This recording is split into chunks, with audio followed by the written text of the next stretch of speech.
చాలా ఆత్మీయంగా జరుపుకునే పండగ రక్షాబంధనం. ఈరోజు ప్రపంచవ్యాప్తంగా ఉండే భారతీయ కుటుంబాలన్నింటిలో కూడా ఒక శుభదినం. అట్లాంటి ఈరోజు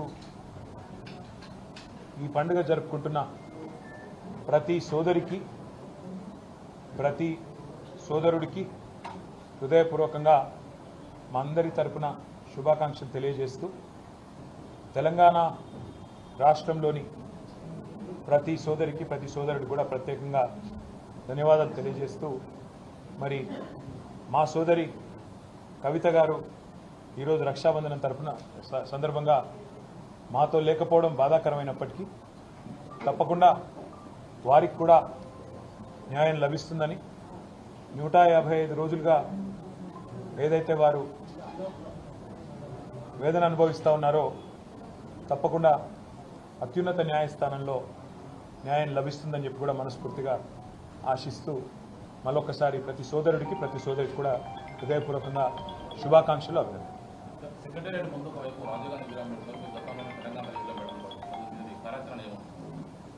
సెక్రటేరియట్కి సంబంధించి ఒక చిన్న నేపథ్యం మీకు చెప్పాలి. ఆ సెక్రటేరియట్ ఆనాడు ఉమ్మడి ఆంధ్రప్రదేశ్లో ఎంత అస్తవ్యస్తంగా ఉండేదో మీకు తెలుసు, మాకు తెలుసు. విలేకరులు, మిత్రులు అక్కడ కూర్చోవాలన్నా, ఎవరితోనన్నా కనీసం మాట్లాడాలన్నా, లేదా వచ్చిపోయే ప్రజలకు కూడా అక్కడ ఎంత అసౌకర్యంగా ఉండేదో.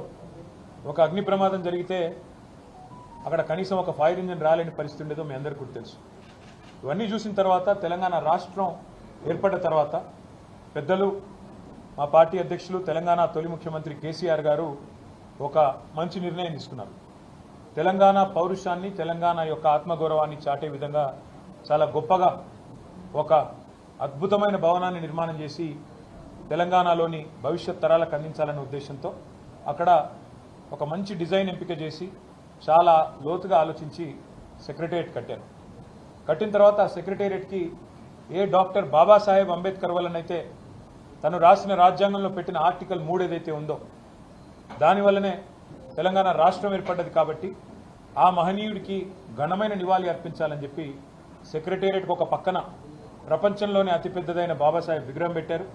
అదేవిధంగా సెక్రటేరియట్కి కూడా డాక్టర్ బాబాసాహెబ్ అంబేద్కర్ గారి పేరే పెట్టారు.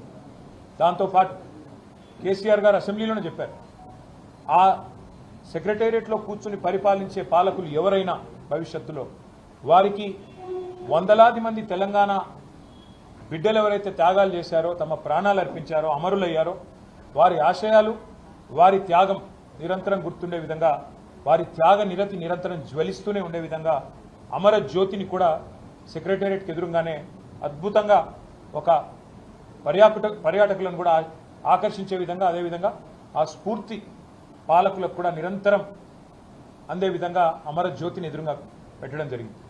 పెట్టిన తర్వాత తెలంగాణ అస్తిత్వానికి ప్రతీక, తెలంగాణ ఆత్మగౌరవానికి ప్రతీక అయిన తెలంగాణ తల్లిని అక్కడే ప్రతిష్ఠించాలన్న ఉద్దేశంతో ఒక అద్భుతమైన ఐలాండ్ను కూడా అక్కడ క్రియేట్ చేయడం జరిగింది. ఇదివరకు అది లేదు, ఐలాండ్ అక్కడే క్రియేట్ చేయడం జరిగింది. చేసి ఆనాడు దశాబ్ది ఉత్సవాల్లోనే నిర్ణయం తీసుకున్నాం అక్కడ తెలంగాణ తల్లిని ప్రతిష్ఠించాలని. కానీ ఈరోజు కాంగ్రెస్ పార్టీ ఎంత కుసంస్కార పార్టీ అంటే, ఆ ముఖ్యమంత్రి జై తెలంగాణ అన్నాడు, అంబేద్కర్ విగ్రహానికి దండేయడు, 125 ఫీట్ల ఎత్తుల్లో ఉండే అంబేద్కర్ విగ్రహాన్ని కనీసం స్వతంత్ర దినోత్సవం నాడు కానీ, 14 ఏప్రిల్ నాడు ఆయన జయంతి నాడు కానీ కనీసం అక్కడ లైటింగ్ ఏర్పాటు చేయరు, కనీసం పరిశుభ్రత కూడా పాటించరు. అమరజ్యోతి ఇంతవరకు కనీసం పర్యాటకుల కోసం ఓపెన్ కాలేదు. ఇంకా పైపెచ్చు ఇవన్నీ చాలదన్నట్టు ఏ రాజీవ్ గాంధీ గారైతే తెలంగాణ బిడ్డ అంజయ్యను అవమానించారో, ఆ అంజయ్య గారి పేరు పక్కనే ఉండే పార్కుకు పెట్టింది ఆనాడు ప్రభుత్వం. కానీ అంజయ్య గారి పేరు పోయింది, అది లుంబిని పార్క్ అయింది. ఇప్పుడు ఏ అంజయ్య గారిని అయితే అవమానించిన వ్యక్తి ఉన్నారో ఆయన విగ్రహాన్ని తెచ్చి మా నెత్తిన రుద్దడం అంటే ఇది ఎంతవరకు న్యాయం అని చెప్పి వాళ్ళు నేను మా పార్టీ తరఫున అడుగుతా ఉన్నాను. మేము 10 ఏళ్ళు చాలా సంస్కారవంతంగా వ్యవహారం చేసినాం. రాజీవ్ ఆరోగ్యశ్రీ అనే పథకం ఉంటే దాని పేరు మార్చలేదు, అట్లే కొనసాగించాం. మా పేరు పెట్టుకోవచ్చు, ఇంకో పేరు పెట్టవచ్చు, కానీ మార్చలేదు. రాజీవ్ రహదారి అని స్టేట్ హైవే ఉంటే దాని పేరు కూడా మార్చలేదు. రాజీవ్ గాంధీ యూనివర్సిటీ అని IIIT బాసరకు పేరుంటే నాలెడ్జ్ యూనివర్సిటీ అని దాన్ని కూడా మార్చలేదు, కొనసాగించినాం. ఉప్పల్లో ఉండే అంతర్జాతీయ స్టేడియంకు రాజీవ్ గాంధీ స్టేడియం అని పేరున్నా దాన్ని కూడా కొనసాగించినాం తప్ప మార్చలేదు.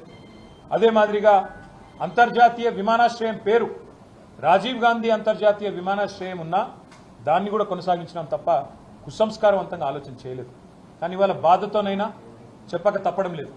మీరు తెలంగాణ తల్లిని అవమానించిన తర్వాత, తెలంగాణ అస్తిత్వానికి ప్రతీక అయిన మనందరి తల్లి లాంటి తెలంగాణ తల్లిని మీరు అగౌరవపరిచిన తర్వాత తప్పకుండా ఈ మాట బాధతోనే చెప్తా ఉన్నాం. రాజీవ్ గాంధీ గారు మరి తెలంగాణకు ఆయనకు సంబంధం ఏందో నాకే తెలియదు. రాహుల్ గాంధీ దగ్గర మార్కులు కొట్టేయాలంటే మీ గాంధీ భవన్లో పెట్టుకో, లేదా జూబ్లీహిల్స్లో నీ ఇంట్లో పెట్టుకో, ఎవరు వద్దంటలేదు. కానీ ఇవాళ తెలంగాణ సెక్రటేరియట్ ముందు రాజీవ్ గాంధీ విగ్రహాన్ని పెట్టి ఏ కాంగ్రెస్ పార్టీ అయితే వందలాది మంది పిల్లల ప్రాణాలు తీసిందో ఆ కాంగ్రెస్ పార్టీ మళ్ళొక్కసారి క్రూర పరిహాసం ఆడే విధంగా తెలంగాణతో, తెలంగాణ అస్తిత్వాన్ని, తెలంగాణ ఆత్మగౌరవాన్ని దెబ్బతీసే విధంగా వ్యవహారం చేస్తూ ఉన్నారు. నేను తప్పకుండా మాటిస్తా ఉన్నా మా తెలంగాణలోని అన్నదమ్ములకి, ఆడబిడ్డలకి, మన పోరాటమే అస్తిత్వ పోరాటం, ఆత్మగౌరవ పోరాటం. తప్పకుండా మనం మళ్ళీ తిరిగి వస్తాం. అది కాంగ్రెస్ వాళ్ళకు తెలుసు, మీకు తెలుసు, మాకు తెలుసు. 4 ఏళ్లలో మళ్ళీ కేసీఆర్ గారి నాయకత్వంలో తిరిగి తెలంగాణలో ప్రభుత్వం కూడా మనదే ఏర్పడుతుంది. ఏర్పడ్డ తర్వాత వెంటనే తప్పకుండా రాజీవ్ గాంధీ గారి విగ్రహాన్ని అక్కడి నుంచి సకల మర్యాదలతో తొలగిస్తాం. అక్కడి నుంచి వారు కాంగ్రెస్ వారు ఎక్కడికి కోరుకుంటే అక్కడికి తరలిస్తాం. అక్కడ మాత్రం ఖచ్చితంగా తెలంగాణ తల్లి విగ్రహాన్ని పెడతాం. ఇవాళ కాంగ్రెస్ చేసిన ఈ దుందుడుకు, దుర్మార్గ కుసంస్కార పనికి నిరసనగా తప్పకుండా రేపటి రోజున అంతర్జాతీయ విమానాశ్రయం పేరు కూడా మారుస్తాం. ఒక తెలంగాణ ప్రముఖుడి పేరే పెడతాం. ఎందుకంటే ఇవాళ భారతదేశంలో ఏ నగరానికి పోయినా అక్కడి వాళ్ళ ప్రముఖుల పేర్లు ఉంటాయి. మీరు బొంబాయికి పోతే ఛత్రపతి శివాజీ, అదేవిధంగా బెంగళూరుకి పోతే కెంపెగౌడ పేరు, ఇట్లా ఎక్కడ పోతే అక్కడి ప్రముఖుల పేర్లు ఉంటాయి. కేవలం హైదరాబాద్లో మాత్రమే ఇవాళ రాజీవ్ గాంధీ గారి పేరు. ఇన్ని రోజులు సంస్కారవంతంగా భరించినాం, ఇక భరించే ఓపిక లేదు. ఈ కాంగ్రెస్ చేస్తున్న చిల్లర ప్రయత్నాలు, చిల్లర పనులు ఏవైతే ఉన్నాయో దీనికి ధీటుగా 4 ఏళ్ల తర్వాత సమాధానం చెప్తాము. ఇప్పుడు కూడా తెలంగాణ ప్రజల తరపున, తెలంగాణలోని అసువులు బాసిన అమరుల తరపున నేను కాంగ్రెస్ ప్రభుత్వాన్ని డిమాండ్ చేస్తా ఉన్నాను. ఇప్పటికైనా బుద్ధి తెచ్చుకొని ఆ విగ్రహాన్ని అక్కడి నుంచి తరలించండి. కావాల్సిన విగ్రహాలు ఉన్నాయి.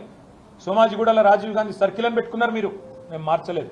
ఇందిరాగాంధీ విగ్రహాలు బొచ్చెడున్నాయి, ఇందిరాగాంధీ పేరు మీద బొచ్చెడున్నాయి, మేము ముట్టుకోలేదు. కానీ మీరు ఇదే ఒరవడి కొనసాగిస్తే తప్పకుండా మరి ఢిల్లీకి గులాంలు మీరు, కానీ మాకు ఆ కర్మ పట్టలేదు. తప్పకుండా మా తెలంగాణ పౌరుషంగల బిడ్డలుగా చెప్తా ఉన్నా 100% తెలంగాణ తల్లిని అక్కడే పెడతాం. తప్పకుండా మిగతా ఏవైతే మీ జాతీయ నాయకులు అని చెప్పి పెట్టుకున్న పేర్లు ఏవైతున్నాయో వాటిని కూడా మార్చే దిశగా ఆలోచన చేస్తాం. తెలంగాణలో ఈ 8 నెలల పాలనలో, కాంగ్రెస్ పాలనలో మహిళలపైన జరిగిన అఘాయిత్యాల వివరాలు మీరు మహిళా కమిషన్కి అందిస్తామని మీరు అన్నారు. బీఆర్ఎస్ 9 ఏళ్ల పాలనలో 1,50,000 చిలుకు అఘాయిత్యాలు జరిగాయి. వివరాలన్నీ కూడా కేటీఆర్ మాట్లాడితే బాగుంటుంది. ఆ వివరాలని నిన్న బయట పెట్టారు సీతక్క. సరే, ఇన్ని రోజులు 8 నెలలు గవర్నమెంట్లో ఉన్న తర్వాత మొత్తానికి మంత్రి గారికి మహిళల మీద జరిగిన అఘాయిత్యాలు గుర్తుకొచ్చినందుకు, ఇప్పటికైనా గుర్తుకొచ్చినందుకు మంచిదే. మహిళా కమిషన్ కానీ ప్రభుత్వం కానీ చేయాల్సిందేంది? ఎక్కడన్నా మహిళల మీద ఏమైనా జరిగితే అఘాయిత్యాలు కానీ అత్యాచారాలు కానీ వారు ముందే స్పందించాలి. కానీ ఎట్లా ఉంది ప్రభుత్వం వైఖరి? దున్నపోతు మీద వానబడ్డట్టే. అక్కడ కొల్లాపూర్లో ఒక చెంచు మహిళ మీద అఘాయిత్యం జరిగితే మా నాయకురాలు సత్యవతి గారు, సబిత గారు, మా నాయకులు మరి జనార్దన్ రెడ్డి గారు, గోవల బాలరాజు గారు, బీరం హర్షవర్ధన్ రెడ్డి గారు అందరూ పోయి ఆ అమ్మాయిని నాగర్ కర్నూలు ఆసుపత్రిలో చేర్పించేదాకా స్పందన లేదు. అదేవిధంగా మొన్నటికి మొన్న షాద్ నగర్లో ఒక దళిత మహిళ మీద అక్కడ పోలీసులు అఘాయిత్యం చేస్తే దాని మీద స్పందన లేదు. చివరికి మా నాయకురాలు సబితా ఇంద్రారెడ్డి గారు పోయి గొడవ చేస్తే, మా ఆర్ఎస్ ప్రవీణ్ కుమార్ గారు పోయి గొడవ చేస్తే మొన్న మధ్యన ఆ పోలీసులను సస్పెండ్ చేసింది. ఒకటి కాదు, ఇవాళ చెప్పమంటే ఎన్ని అఘాయిత్యాలు, ఎన్ని అత్యాచారాలు జరుగుతున్నాయో తెలంగాణలో 8 నెలల్లో మీరే మీ కళ్ళ కట్టినట్టు చూడొచ్చు. మహిళా కమిషన్ అయినా, రాష్ట్రంలోని శాంతి భద్రతల విభాగం పోలీసులైనా చేయాల్సిన పని ఏందండి? వాళ్ళు చేయాల్సిన పని మొదలు ఖచ్చితంగా రాష్ట్రంలో మహిళలు కానీ, పిల్లలు కానీ, రాష్ట్రంలో ఉండే మా అన్న తమ్ముళ్ళు కానీ, ఇక్కడ ఉండే కుటుంబాలు కానీ శాంతియుతంగా బతికే విధంగా చూసుకోవాలి. ఆ తెలివి లేదు. హైదరాబాద్లో మర్డర్లు అవుతుంటే ఆపే తెలివి లేదు. హైదరాబాద్లో ఇన్ని అఘాయిత్యాలు జరుగుతుంటే దాన్ని పట్టించుకునే నాదుడు లేడు. రాష్ట్రానికి హోంమంత్రి దిక్కు లేడు. మేము పొరపాటున నోరు జారి ఒక మాట అంటే దానికి ఆల్రెడీ నేను క్షమాపణ కూడా చెప్పిన. ఇక ప్రపంచంలో ఇంతకంటే పెద్ద సమస్య లేనట్టు దాన్ని సమస్య చేసి కావాలని దానికి రాజకీయ రంగు పులిమి ఇవాళ ప్రయత్నం ఏదైతే చేస్తున్నారో నేను మంత్రి గారికి ఒకటే చెప్తా ఉన్నా, మీకు మహిళల పట్ల చిత్తశుద్ధి ఉంటే మీ ప్రభుత్వానికి తప్పకుండా ఒక ఎంక్వైరీ చేయండి. ఎలాంటి అఘాయిత్యాలు జరిగాయి, ఏం జరిగినాయి, శాంతి పద్ధతులు ఆనాడు ఎట్లుండే, ఈ రోజు ఎట్లుండే, ఏం చేసిందండి ఆనాడు మా ప్రభుత్వం. ఇక మా మహమూద్ అలీ గారు ఇక్కడనే ఉన్నారు, హోంమంత్రిగా పనిచేశారు.